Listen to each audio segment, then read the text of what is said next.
I want to tell you a short story about something that happened to me in a mental health hospital. It was my second day there. That morning, a young woman named Marcella had a huge argument with a nurse. It escalated fast, yelling, water thrown, and at one point she even knocked the nurse's laptop to the floor. The entire ward stopped and watched.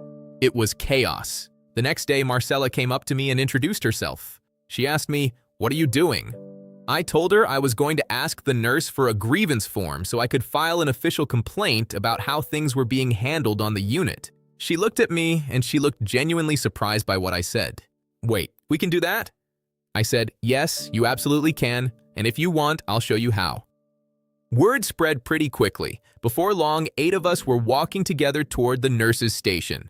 Some people were nervous. One person whispered, "Wait, we're going to ask the same nurse we're reporting for the paperwork?" I said, "Yes, we're just going to stand in line, be respectful, and ask for the form." So we did. All 8 of us stood there quietly in a line, waiting our turn. At first, the nurse ignored us, clearly hoping we'd just go away. But in that quiet moment, we stayed patient. One by one, each person stepped forward and asked the same simple question. "Could I please have the paperwork to file an official grievance?" At first, the nurse looked irritated, then confused. Then something else happened. She started to realize that this wasn't an argument. No one was yelling. No one was throwing anything. People were simply asking to be heard, and something amazing started happening behind us. The people waiting in line started smiling. For many of them, this was the first time anyone had shown them that they had a way to stand up for themselves without losing control. For the next 45 minutes, we sat together at a table filling out the grievance forms. The hospital gave us crayons and markers to write with, which made the whole thing feel like some strange middle school classroom exercise.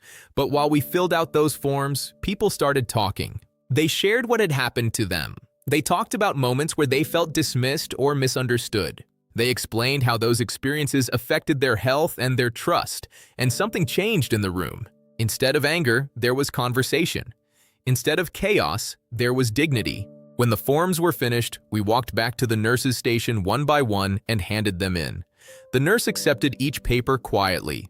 But the real moment wasn't about the paperwork. It was the look on the faces of the people standing beside me. For the first time, many of them realized something powerful.